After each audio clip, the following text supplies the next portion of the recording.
जय हिंद। कल जयपुर में मानसरोवर के सिप्रापत थाने के 5-6 मानसिक दिवालियापन के शिकार पुलिसकर्मियों ने सेना के एक जवान के साथ में अपमानित व्यवहार किया और बर्बरता के साथ उसकी पिटाई भी करने का दुस्साहस किया। ये पुलिस की कार्रवाई एक सेना के जवान का अपमान नहीं है, बल्कि विश्व प्रसिद्ध भारतीय सेना का जो एक बहुत बड़ा छवि और सम्मान है, उसको बहुत बड़ा आघात और नुकसान पहुंचाया है। किसी भी हालत के अंदर इस प्रकार के दोषी क्षमा करने योग्य नहीं है।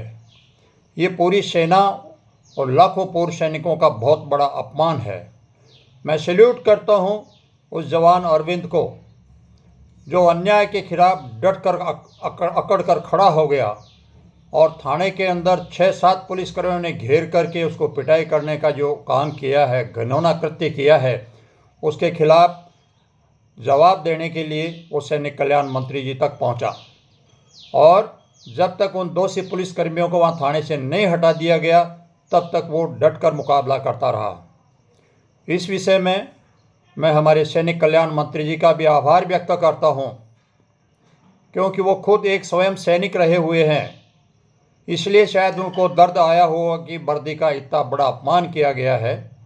और मैं उनको सैल्यूट करता हूं कि उन्होंने त्वरित कार्रवाई करते हुए पुलिस अधिकारियों से संपर्क किया और दोषियों को सज़ा देने के लिए कहा। ये होना बहुत ज़रूरी है।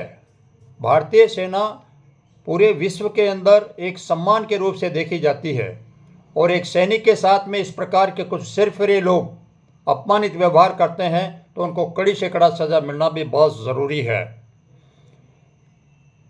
अखबारों से पता चला है कि उन पुलिसकर्मियों को लाइन हाजिर कर दिया गया है। ये भी एक गुमराह करने का ही स्टेप है। लाइन हाजिर करना कोई सज़ा है क्या? ऐसे लोगों को सबसे पहले तो इलाज के लिए डॉक्टर के पास भेजना ज़रूरी है, और नहीं सुधार होता तो उनकी वर्दी उतार करके इनको बाहर का रास्ता दिखाना चाहिए।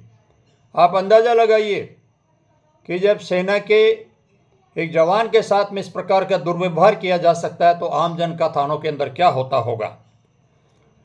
वो पुलिस वाले बड़ी बदतमीजी के साथ में ये कहते हैं कि हम भारतीय सेना के बाप हैं।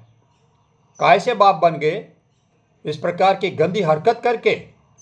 अरे ये तो एक तरीके से गुंडों की, बदमाशों की सी भाषा का इस्तेमाल आप लोग कर रहे हैं।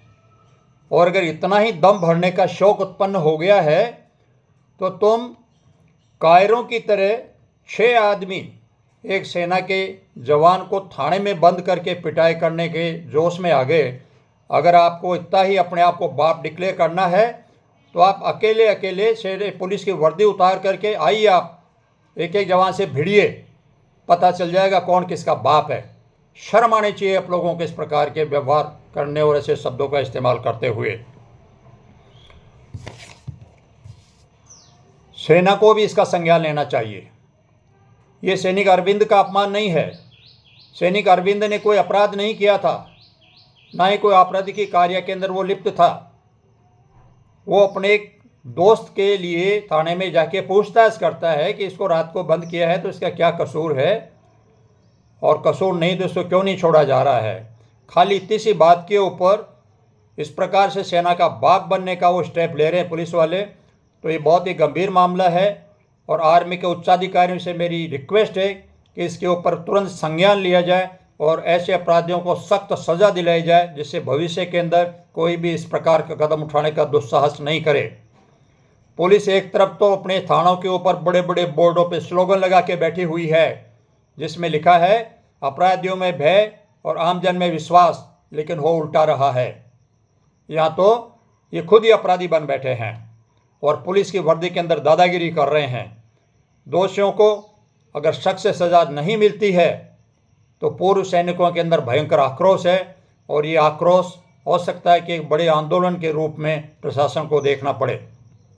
मेरी मुख्यमंत्री माननीय भजनलाल साहब से भी रिक्वेस्ट है कि आप गृह मंत्रालय के भी आप ही मंत्री हैं, तो आपको इस पर तुरंत संज्ञान लेकर के इन जो ये दोषी दुष्ट और अपराधी प्रवृत्ति के पुलिस की वर्दी में हैं, इनके ऊपर गंभीर से गंभीर जो आरोप हैं उसके हिसाब से संज्ञान लिया जाए और इनको सज़ा दिया जाए और भारतीय सेना के सम्मान को प्रतिष्ठापित रखा जाए। जय हिंद। अर्जुन सिंह राठौड़।